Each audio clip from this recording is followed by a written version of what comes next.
guests of honors are here. Okay, so welcome everybody. First, if you don't mind, what we will do, stand up and say the Pledge of Allegiance, if you'd like to join me. I pledge allegiance to the flag of the United States of America and to the republic for which it stands, one nation, under God, indivisible, with liberty and justice for all. All right. Hey, thanks everybody for coming. Going the wrong way, huh? So my name's Jeff Tissett. I'm president of the Sunnyslope Neighborhood Association of Blackwatch. Do we have any first-timers here? Any first-timers? You want to tell us where you're from real quick? Sure. So I live right down the street.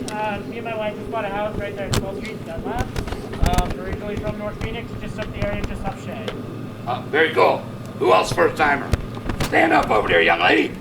I'm Cindy Graver. My mom lives right down the street, and I'm so happy to be at one of your Blackwatch meetings. I got you. Gotcha. Anybody else? First-timers, come on. Everybody's old salts? Okay, awesome. So that's all we're going to do, because I want to get right into what we got going on. First, I want to thank my Native American Connection for letting us be here tonight. It's awesome. It'd be nice if we could turn around the other way and look at the moon. But there's more seating out there like that. So, what we got going real quick. Okay, first thing I want to touch on about real quick, the holidays. It's going to be a different holiday season, as everybody knows, with COVID and all that. We usually have our holiday on 10th Street. We are still going to have it, but we are going to do it a little different. We're going to hold it at 1010 East Alice Avenue, which is the church on 10th Street in Alice, where we usually hold our meetings. What we're going to do is we are going to do a drive-through Christmas. Okay, Santa's going to be there. We're working on having a hayride there, just in case people walk up. They can get on the hay wagon and go through. We're going to have, the arches. We have some of the other business groups, neighborhood groups. Going to set up some tables. It's going to be decorated. It'll be fun for the kids. We would like to do it like we normally do, but we can't. Okay, so this is the next best thing. And Christina over there is ramrodding this. So one thing I asked, we're doing, one of those tunnels that that have lights on it that you can drive through. One of the things we need is anybody, as you're setting out your Christmas decorations, has anything extra that they want to get rid of, please let me know. We could absolutely use it for our Christmas on 10th Street, especially lights, okay? Because that thing we're making takes a lot of lights. And with COVID, we're still spending money, but we don't have as much coming in. So, next up. Okay, real quick, we're going to go over the Gated Alley program. Everybody's been hearing us talk about this for 2.5 years? 2.5 years. Just about. But we are almost at the end of it. And we owe Councilwoman Stark a whole lot of thank you, okay, for getting these gates. Okay, next step is installation. They're approved, they're funded. Thank you, Councilwoman. Big time. What we've been doing the last couple days, we've been extending some of the fences that didn't go all the way out to the curb, to the road. We got 2 more to do. Yeah, 2 more to do. That way the gates can go as close to the road as possible. Okay, now this is the area that is going to be gated. Okay, for those of you, I know it's kind of small, but this down here is Butler. Okay, and to the top is Ruth. So everything in between 8th Street, 10th Street, Ruth, and Butler is going to be gated. Okay, and up here, this portion is 12th Street, 10th Street. You have Alice, Ruth. That one's going to be gated. And then this one, you have 11th Place, 12th Street, and Alice. That section is going to be gated. That leads right into Palmer Park. Okay, I don't know if you guys saw the difference in Palmer Park today versus the last 3 weeks. Okay, Palmer Park was very clean today. Police were out there this morning, park rangers were out there this morning, and I can take my kids back again. So, just remember, guys, it's not a crime to be homeless, okay? What led to that change? I can't hear you, dear. What led to that change today in Palmer Park? The police? Yeah, what led to them? Calls, phone calls. And what ended up happening, right? Here's what ended up happening, okay? Just because those folks are in the park, whether we like it or not, they have every right to be there just like I do, and you do. But when they camp out on the sidewalk, that's what got them today. You're now interfering with the thoroughfare. Cannot do that, okay? So that's what happened today. So that's what is going to get gated right now. Hopefully, after this is done, we can go on to possibly a phase 2. But we're going to get ahead of the game. We're going to go out and start collecting signatures right now. Not with the promise it's going to happen. But after this first round, it's going to be a lot more competitive the second time. Yes? Jeff, I have a question. How come Diana and Orchid Lane aren't being fenced also? How come they didn't? Yeah. Because we didn't get enough signatures yet. But if you want to help us get signatures, I'll sign you up. I got 3 and I gave it to the lady and we're getting 1 more, so. Yeah, it's tough getting signatures. It is incredibly hard. Okay, right now, what do you see on Nextdoor, Facebook? If you don't know somebody that's come to your door and you're not expecting somebody, what do? You don't answer the door. Yeah, try to get signatures. It's tough. So that is what's happening this round. Okay, so part of this program is to see in a year or two, not saying phase 2 will take that long, but statistics. Because last year, 2019, that was a horrible area. Okay, this year's not so bad because we're all home. Okay, we had 3 months where we had almost 30 residential burglaries in that big block. 2020 doesn't count. But once we all get back to work and this goes away, the city will now have hard numbers to say, wow, this program works. It makes a difference, okay? So that's where we're at on the gates, okay? So watch for construction coming. Got a clue or no? No, I don't. I'll find out tomorrow. Yeah, I'm hoping before Thanksgiving, but it'll probably be before the end of the year. Yeah, I'll check. So, Sorry, okay. sorry, should Next, where's Cleo? Cleo, there's Cleo. Okay, this is Cleo Lewis. He is with West Sunnyslope Neighborhood Association of Blackwatch.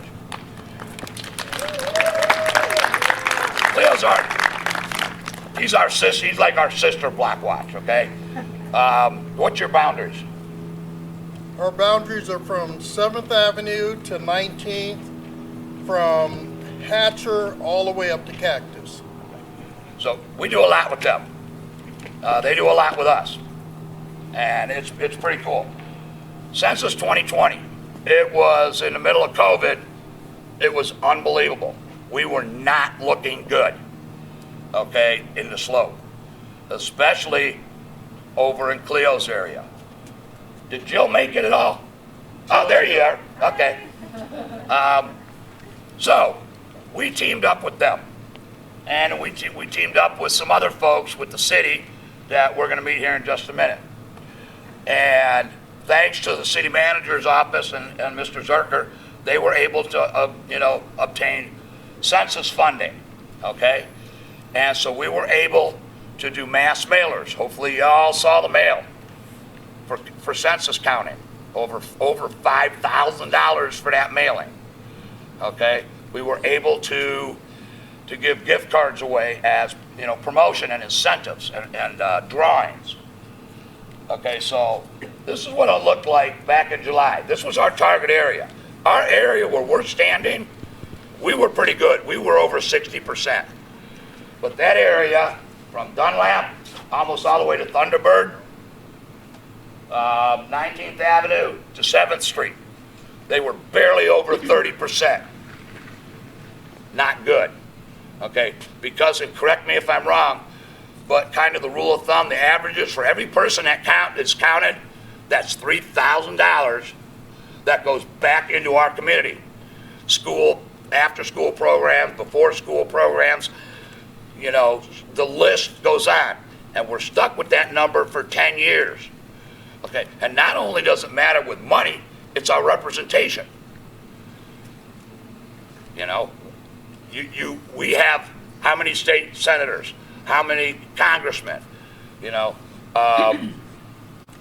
That number is what decides that. And we're stuck with it for 10 years. Okay, so we looked at this, and Chris Leroy, our neighborhood services specialist, actually brought this to our attention with the census. So we started applying for some grants and talking to some pretty awesome folks. And what we did was we teamed up with a group of people, okay? And I'm gonna bring them all up here in a minute, okay? And we took all of September, every single weekend. We started at Ranch Market, 19th Avenue in Dunlap. Okay, we sat up there for like 6 hours, collecting information, counting people. We were able to get tablets from the city, so we could actually have people take the census right there.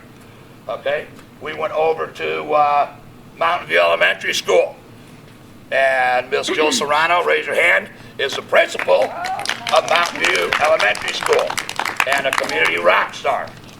Okay, what was funny when we went over there, we were going to go over there for 2 days. So we were there for a couple hours, and it just wasn't working. So the ladies I'm going to introduce in a little bit said, hey, Jeff, this ain't working. We're out of here. We're going back to Ranch Market. So they spent another 6 hours over at Ranch Market. You know, it was pretty cool. And then at the very end, what we did was we took a trailer. We put 3 pop-ups on it. And what I did was I drove the truck, stood away, and I was a good guy. I gave away popcorn and snow cones to the kids as these ladies were doing the census. Okay? It was awesome. I mean, it was a lot of fun. So when we were all said and done after this month of, oh my gosh, I had to put in at least 100 hours myself. This is what it looked like, right there. Okay. We went from average of just over 30% to over 54%. This blue right here is 49.7. So that's close enough to 50. Let's go south to 50. Okay? So, what these folks did was, I'm telling you, I don't have to be politically correct, they kicked some ass. Okay? That's a lot of representation. That's a 20%, over 20% in a month. Come on.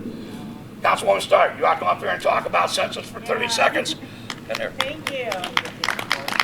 Are we working? Billy, turn that up. Thank you. Somebody turn that up. I put this up here for her because she's so I'm soft-spoken. soft-spoken. I'm going to turn it up too. Even when I yell, no one hears me, so I need microphones. Yes, the census is very important, and thank you, all of you, for filling out your census. Let me tell you what it does for you. Scream. Let me tell you what it does for you. It helps build your parks and keep them safe and keep them quality. It helps hire our police, our fire. It helps us in so many ways. This is your city, and you help give back by filling out that census. And Jeff's right, we might actually get another congressperson out of this. We might actually get 2. Arizona is becoming a very important and powerful state, and it's because of people like you filling out your form. So thank you, thank you, thank you. The city thanks you. Everyone at the city benefits from this. I gotta tell you, I was driving down 7th Street today, and isn't it nice? They paved the road over the mountain, and it is spectacular. And that's where some of the money goes to. So it's really important, and I am just impressed with what they did. I wish I could have taken them up to 7th Street and Bell with me, because that was a real disaster. There's a lot of apartments in that area. We just didn't have the best turnout, but let's meet these wonderful people. Yeah. Well, you know, first off, I want to say that Mountain View Elementary School, 7th Avenue in Peoria there, is awful lucky. Jill, you have a group of women over there. Did I get any more of them come in? Okay. So, Yes, you did just good. first I want to bring up Miss Gamise. Come up here, please, young lady.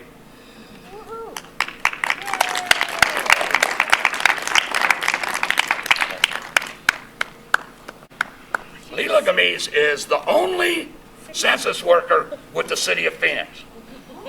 Okay? She kicks some butts for this. I probably drove her absolutely nuts. If you ever saw the census bus going around, she was driving it. And I was running in front saying, duck! No, not really. But through Layla, we were able to get this funding. We were able to get these masks. We were able to get hand sanitizer, promotional items. So Leela, it was so much fun working with you, and we really appreciate it. So, with that, we have a little something for you. You know what, I got to turn my flashlight on. Yeah, I can't see anything. I'm just blind in one eye, the other one I just can't see out of. Oh, there we go. Okay, so what we're going to do real quick, this is for Miss Leela. It is from East Sunnyslope and West Sunnyslope Neighborhood Association and Blackwatch. Letter of appreciation and thanks. Thank you for your dedication and commitment to the Sunnyslope community and Census 2020. Your communication, follow through, help in planning and funding helped accomplish getting the Sunnyslope community more involved and getting all of our people counted. Thank you, and a job well done. Thank you. Very much appreciated. You got to do the elbow bump, okay? Okay. Don't go away. Yeah. Don't go away. Oh, thank you. Okay, and next, let me unfold these. Okay, we have two young ladies out of, we had a lot more, but Beatrice and Patricia, would you please come up here? And I see you over there, come on. I see Miss Karina, she's not in on me. Sorry for being late. We were canvassing until Okay, just a few minutes folks, ago. these are the Mountain View moms right here. Okay. They're the ones who are out there counting all these people. Not me, I just gave popcorn away, I was a nice guy. Oh look, look at that. Okay, so, what we got is a little thank you for you ladies too. Okay, I'm gonna get my light again. Ready? I'm ready. Okay, you. This one's all you. Oh, I did that in Spanish. That's in Spanish. En nombre de toda la comunidad de Sunnyslope, nos gustaría agradecerle a ustedes, las mamás de Mountain View, por su participación en el censo 2020, su participación y disposición para salir a la comunidad y marcar la diferencia. Gracias de toda la comunidad de Sunnyslope.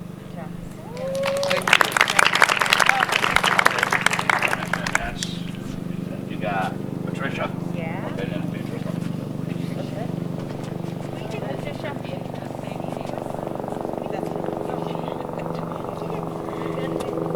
We didn't expect all of you. This is great with masks on. You guys don't know if we're smiling or not, right? We are.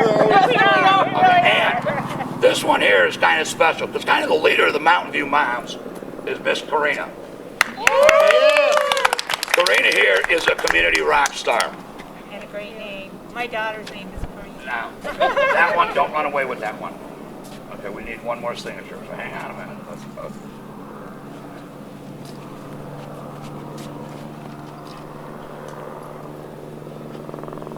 Here. Get your picture, Jill? I thought you were taking. I'm just doing some video. You have Elsa also, and you have Anna. You got it. Thank you. Hi, guys. Let me just study so.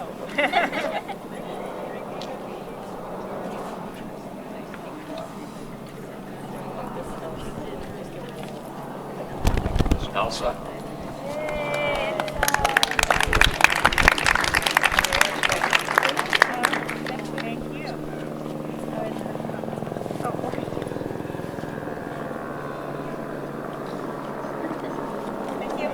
And Miss Anna.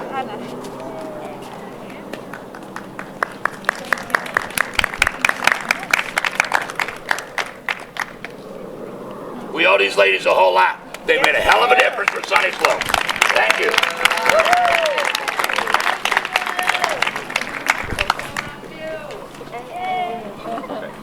Thank you, Deb. You're welcome. So, yeah, that was a lot of fun, and I had so much fun working with those ladies. Man, talk about one guy in trouble all the time. So, Jill, you're lucky. You're lucky. You got it made. Now we have, where's our Senator McGee? Senator McGee is up here. She is going to introduce our host tonight and our speakers. She has been working with them for a long time. Senator? Thank you. So, thank you, Jeff, y muchas gracias a las madres para su representación por nuestra comunidad. Gracias. I've worked down at the Capitol for 10 years, and from the day I arrived there all the way through today on every issue that I worked on in human services, the name Dee Devine was so often mentioned. This woman has been in public policy and helping the underserved since, I think, in the 1970s.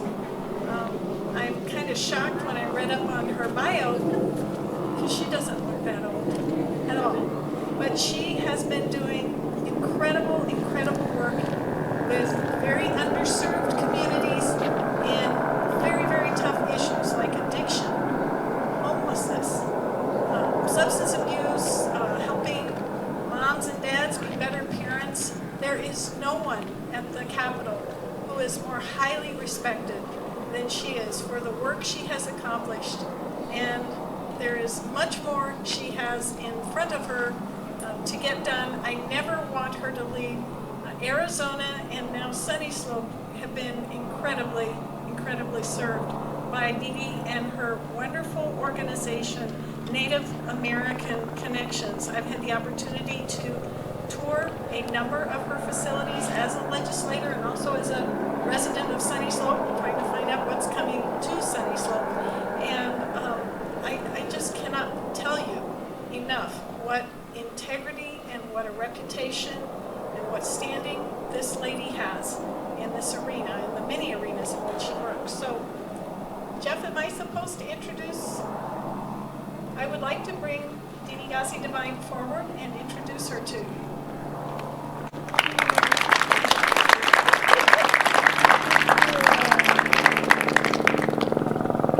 I'll be really brief. So yeah, last Sunday I was 70 years old, so I've lived a long life, and for 41 years I've worked for Native American Connections. So almost my entire adult life I've worked for this company. So you're welcome. This is called the Patina Mountain Preserve Wellness Center, and we're about engaging in people's lives and making their lives better. All kinds of wellness, reuniting children with their parents who've been, maybe in the foster care system, and just giving people the skills they need to really take care of themselves, take care of their family, improve their health outcomes. And so this is the Wellness Center, and the building that's still under construction is housing, affordable housing. And as we all know, housing has become even more important with COVID, as people need a safe place to be, and so that they're not homeless, or they haven't lost their apartment. We have over 1,000 units of housing, and we made a commitment that when COVID struck, that no one gets evicted, no one goes hungry, and all our kids have access to remote learning and the technology that they need for their schools. So that's kind of some of the values that Native American Connections has. I'd just like to welcome you here tonight. We can tour. Danelle and Ron are actually the site supervisors. This runs 24/7. We have about 30 employees here, so there's always someone here. and we're happy to give you a tour of the site if you'd like. We'd also happy for you to utilize our facilities. We have 3 conference rooms that you can use. I know that it was important to be outside today for social distancing, but if some point you would want to use some of our community facilities, that's how we can be a good neighbor. And, you know, I note that Jeff will be asking us to do a bunch of things, and you know, where do we sign up?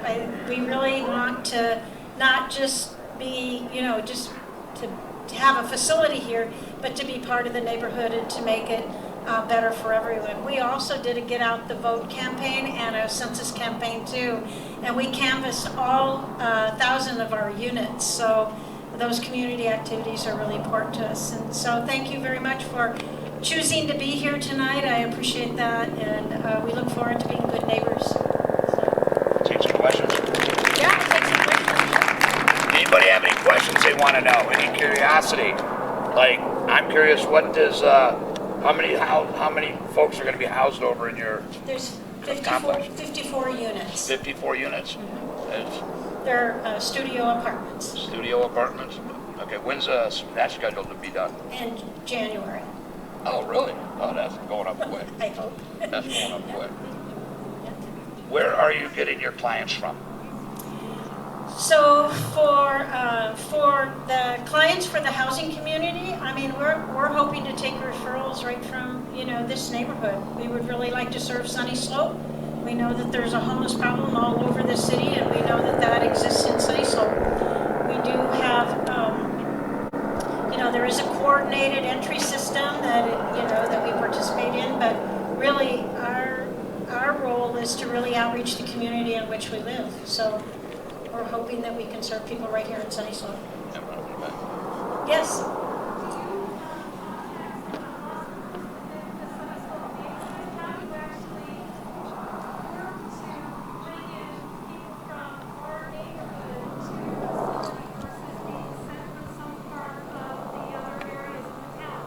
Yeah, so we already have a partnership with NOAA, and so we'll be working, we'll be working with NOAA. And I'm sure we'll be building a partnership. We have some of the units are for veterans, and we're working with the VA hospital and the Veterans Outreach Services. So those are 2 of the existing partnerships that we have right now. So NOAA might even do some co-located services here. Oh, so somebody is going to have to help me with what the acronym is. Who knows what the NOAA acronym is? But they're an FQHC, a Federally Qualified Healthcare Center. So they're a community-based healthcare center, and they're Senator's a NOAA expert. She's a NOAA expert. So they're actually a health care center, and they're connected to the hospital, and they also have an outreach van. So they go out to the community, but yeah, they're a healthcare organization. Yes.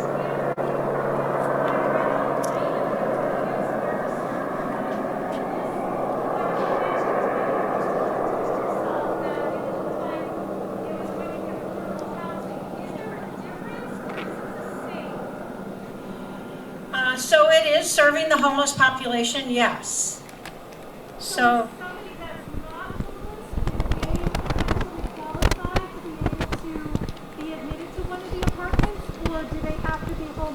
So not at this site, they have to be homeless, but we have, like I said, about 1,000 units of affordable housing. So they would be eligible for those units. And our affordability, we have some units in downtown Phoenix, right in the heart of downtown Phoenix. They're fairly new construction, just a few years old. And our rents start at about $475 a month. So studios, 1s, 2s, and 3s. We're 24/7. We're eyes and ears, lots of cameras. Very safe, we're responsible for the safety of everyone, and so both sites will have 24/7 staff. There was another question. Did you have a question? Okay. Right here, Cleo. I do. Yes.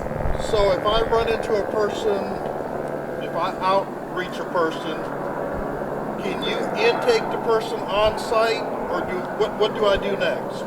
So we can't intake the person on the site, and they have to do an application for a voucher.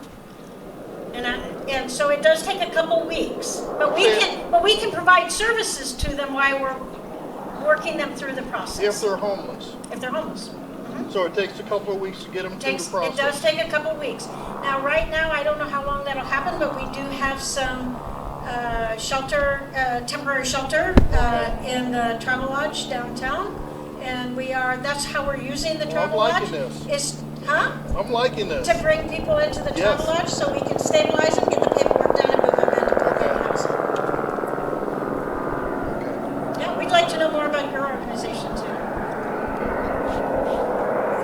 I've got a question. Let me take one question, I'll come back to you. Yes? With regards to the homeless, in our area now, do they converge to your property and wait out at gates to try to get, on a list? Do you man them if they start? So they would not come here to wait to get into housing. This is not the intake place for homeless housing. We have another site and another employee from one of our other facilities. So once they're here, they live here. They're permanent housing. This is their permanent place. We have restrictions about how many people can be in a unit. They sign leases. They have to comply with lease requirements. We have case management on site. We have 24/7 staff. So this is not a shelter. This is not temporary housing. This is called permanent supportive housing. This is a permanent place for people to live, where that is our goal, is to improve people's lives. Okay, but it's not a soup kitchen if they do need the help immediately. Okay. We're not a soup kitchen. No, nothing like that. This is really they have an apartment, they have a lease, and they live here permanently. And when, hopefully Jeff will bring you back when that opens and we can tour you over there and you can see. This is not shelter. We do have a shelter. We have a shelter for homeless youth. It's on Devonshire and Indian School. And we are really the only shelter in Maricopa County for age 18 to 24. And so then we're out engaging youth, because youth are usually trafficked within about 48 hours. So if we find out if a youth is on, I forgot what his name was. Cleo. If Cleo called and said, we have a youth that's 18, homeless, we would outreach him and he can go directly to our shelter, and if we have a bed, we can do an admission immediately. But that's the only place we do that. And that's 18 to 24-year-olds. So I'd be happy to send that to Jeff. They actually did a parking study when we were showing them. We have probably only about 5% of our permanent supportive housing residents have a car. We're way over parking spaces and all of our. We have open parking per city code, way beyond what the parking needs are. So I anticipate that there's no reason to anticipate anything different. You have to let me know how long we will be. Yeah, I will. Okay. Yes.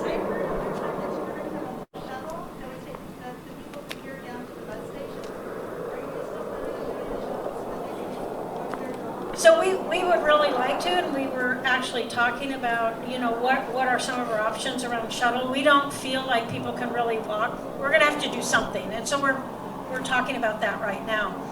The people that are living here, we transport them anyway. The people that are living in the housing, they're on their own for transportation, and so we feel like we're going to have some veterans and probably some that are, experiencing being in a wheelchair. So we know we're going to have to provide some kind of shuttle down there. Yes. So other than budgetary reasons, what would disqualify someone from being So actually for here, I guess there are monetary reasons, but most people don't have a lot of income. It really is that they just meet the definition of homelessness. And there's a federal definition of that. That's really the qualifying criteria. There are some restrictions that are, for example, there's no sex offender. There are some criminal justice restrictions that we can't serve people. Other than that, Really, it's the homeless definition. On our affordable housing, it's generally people earning from about maybe $15,000 a year to about $40,000 a year. That's the income qualification. And then I would say our rents are from about $475 a month to maybe about $900 a month for a 3 or 4 bedroom. So legally they can. Yes, legally they can. They generally don't. That's our job to engage them or to transport them. I mean, it's our obligation to make sure that they're going to a safe, secure placement if they're not with us. It doesn't happen very often. I've been doing this work for 40 years, and it happens very infrequently. People really want to get better. This is a place of wellness. People want to get better. They're here voluntarily. They're here to engage, and then it's our responsibility for that. There's one. Let me go here, and I'll come back to you. Did you give refer? So, you know, I think Danelle and Ron are willing to give those who want to stay a tour afterwards. There's actually a fitness center. There's a basketball court. There's ping pong tables. There's lots of exercise. I do think they will do some hiking on the mountain, but really this is a secure facility. They wouldn't be going without staff supervision. But there's plenty. We have a fitness center. We have lots of space on the property for basketball, volleyball, ping pong. We have a nice recreation area inside as well as outside. We have a much smaller facility than this that you visited, Jeff, the Patina, the other center, and we use you know, that space very wisely and tightly for exercise and recreation.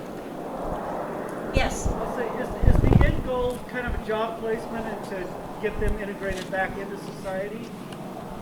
It is, and we have a really strong workforce program, and we actually have sober living at other sites. And some of them do go there and into our intensive outpatient program where we actually help them find a job and then into a housing placement. It's our job to help somebody that you might even have a family member that has struggled with addiction before, is to help them and to exit on the other side, job, housing placement, reunite with family, reunite with children. Some of the moms have had their CPS intervention and the children are in foster care to reunite that family. So it's really our goal not to provide just drug treatment. This is a wellness center, looking at the whole person and how they rejoin the community and be part of the community. That's really our goal. Yes. So in the apartments, there's no alcohol consumption at all? There's no alcohol consumption on the property. Okay. Yeah. And that's at all of our sites, which is a little unusual. These ladies can tell you that. Even in housing? It's alcohol-free site. What if somebody, you find somebody consuming alcohol as a resident? You know, I mean, it happens. They can get sanctioned. They could have, it's not our goal, but somebody could eventually lose their housing if addiction became a really serious problem and they were causing problems for themselves and for other people. They could lose their housing. It's never our goal. We'd probably send them over here for treatment and try to help them again, get them back on track and then back in their housing, but if that didn't work. We're not afraid to evict somebody that is dangerous for themselves and dangerous for other people if we have to. Yes? You said it was 400. So at our other treatment center, we also plan to have a sweat lodge right there. And sweat lodge is a traditional healing ceremony. The Veterans Administration is very familiar with the sweat lodge. It's a purification ceremony. And a lot of Native veterans, there's prepare for war through purification, and they return home from war through purification. And so we will be having a sweat lodge here, probably weekly. Yep.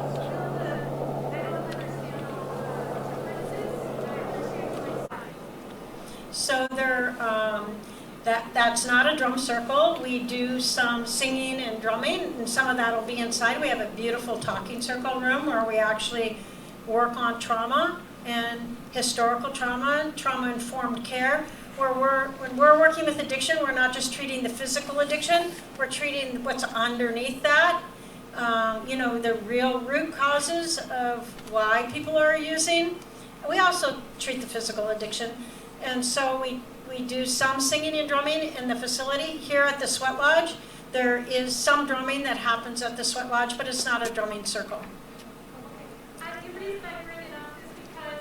So I would like to say they're very different than jackhammering, that most people think of the traditional drum, particularly the small drums that are used at the Sweat.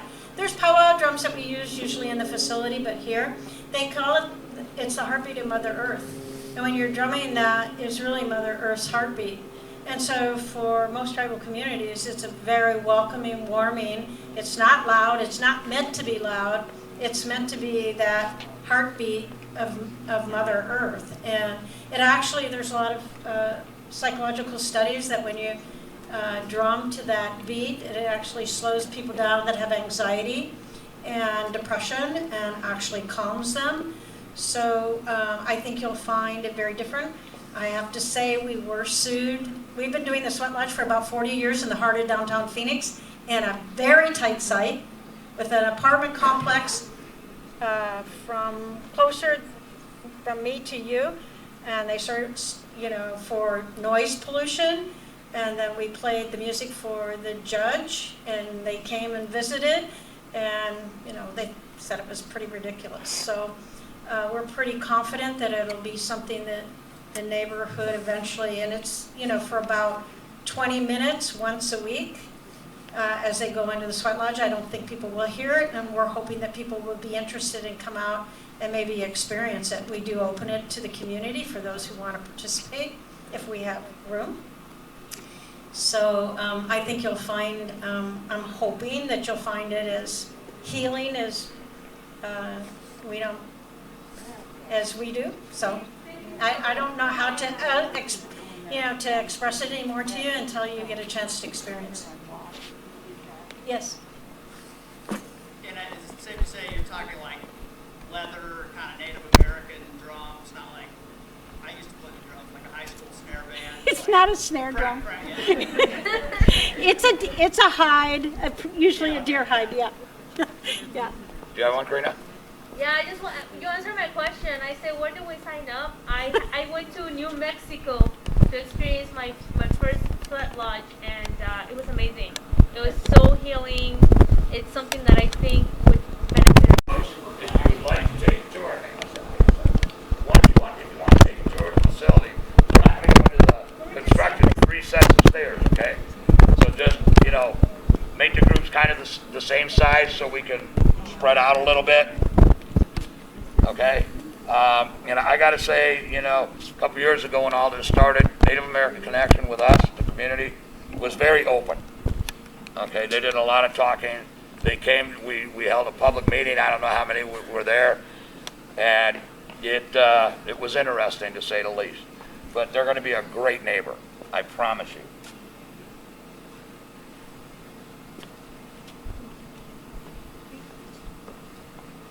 So with that, Dee Dee, thank you very much. I really appreciate it. If you have questions in the future about the facility, to Ms. Devine, everybody's got our email address. Email them to us. We'll ask her. We'll get the question back to you. Okay? Not a problem. So they both just said to address accountability. So I've been doing this 41 years, and I hold myself accountable. I hold our employees accountable. These 2 people have been working for NAC for a very long time, very experienced. They will hold the clients here accountable, and we're accountable to the community in which we live. So you can call me, and you can call them. And if you call her, she's just going to give it to them anyway. So, no, I'm always involved. I'm always involved if there's a neighborhood, and there's things that people want to do. So I guess when we're done, we'll break up and... Yeah, a few more minutes and we'll be done, and we can go see their good stuff. Okay, next, everybody, like I said, all this stuff that we do, Slope Fest, holiday event, these things, our trailer, our giveaways, it's not free. So we have our sponsors right now. And right on the top of the list, as always, is 3A Automotive and Diesel. And there's the boss right there, Nadine. Okay, they are on 15th Avenue in Hatcher. Okay, if you need some work done, take it there. If you want to ride that far, Bay's Auto. Okay, another fabulous one. And I think Nadine has gave us a free oil change as part of our raffle tonight. Home Zona, Patrick Harvey, one of our members, and the owner of the Sunnyslope Domes. And if you guys don't know what the Sunnyslope Domes are, look it up and go see them. You know, the Armored Mini Storage and North Mountain Brewery. If you haven't had the food at North Mountain Brewery, you got to go. Swing by there. It is phenomenal. Okay. So we thank our sponsors for helping us stay afloat. And then I got one other thing I want to say. We have a special guest here, Miss Garden Gale. You want to tell them what we're doing with all your buckets over there? Come on up here. Well, I work for Phoenix Beautiful. I shouldn't say I work. I enjoy everything I do in the garden. If you get a chance to go up there, we're right on 7th Ave, 9901. It's a piece of heaven. But anyways, I am employed by Keep Phoenix Beautiful, and we got a program right now to help neighborhoods clean up. So if anybody wants a bucket, you get 2 pickers, 2 pairs of gloves, and some sunflowers to plant. Because that's my goal, is to get sunflowers all over Sunnyslope. So if you want a bucket, I got 3 here, but I got a bunch in my car. I got about 30. Yeah, after the tour, just swing by and come out Right, this gate. and I'll have them Gail will all be out ready. there. I'm right down here at the end. And if you get a chance, come see us at the garden. Are you open over there? Yes, we're in the morning and in the afternoons now that it's beautiful weather. Yeah. Thanks, Gail. Appreciate it. Thank you. Okay. It's always nice to do, everybody get your tickets ready. What are we going to give away first? Let's give away money first. Okay, since we only did 1 ticket. Today we have a $50 gift card. Okay? Who wants to do the $50 gift card? I just want to see them fight for it. No way. Yeah. The last 3. Oh my gosh. 616. 616. 616. 205-7616. 616. Everybody got to get their flashlight out. Yeah. There you go. Go over to the table and see Miss Christina and Miss Andy. Okay. Congratulations. And then, Senator, your turn. We have a whole bunch of stuff today. Okay. I think that's this one.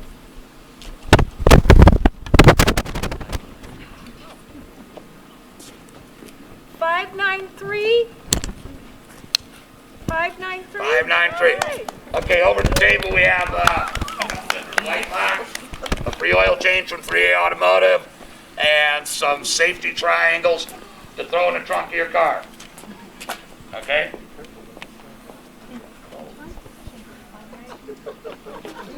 $601. 601. Yay. 2 more. Oh, I thought you had the ticket. Or you gave it to her. No, I gave it to the treasurer. I got it. Got 2. I got it in the right light. I know.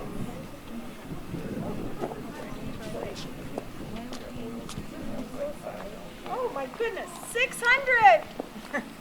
Hey, that's the police precinct we're in. 600! 600.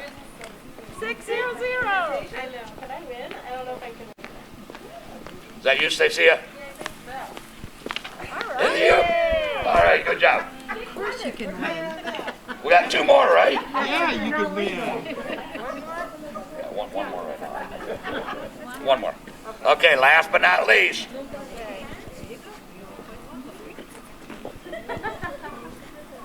$622. That's me.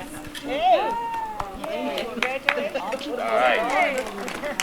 Ladies, thank you for being here tonight. Okay, that wraps it up. We do not know what we're going to do for next month. Last week it was like 197 degrees, and today it's minus 35. So we'll talk with the board, with our board and captains, to see what we're gonna do. Whether we take it back inside, we do it outside again with warm jackets or what. So please make sure you sign a list so we can contact everybody. And if you need anything, or we can help anybody in any way, let us know. Anybody got anything they want to throw against the wall? Margaret? The city or whoever it is needs to come and pick up all those tree limbs on the walkway that's down. Oh, we sent that in. Oh, yeah. Yep. So, okay, guys, you want to break into 3 groups if you want to take the tour. Be careful with the cords. Just try to make the groups sizable, the same size.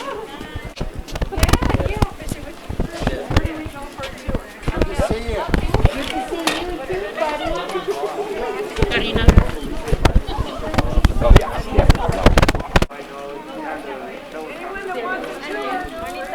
I'm right on Route in between 8th Street, I'm sorry, 10th Street and 12th Street. Good night, Stacia. You know what? They leave up there at the top of the mountain. Howdy. I'm playing sunflower. Yeah. Oh, that's cool. I think the sunflower. If you've never seen that garden over there, oh, it's, yeah. Where did garden go? She really is. Darn mask. Doesn't it drive you crazy? It does. They said This that is my way.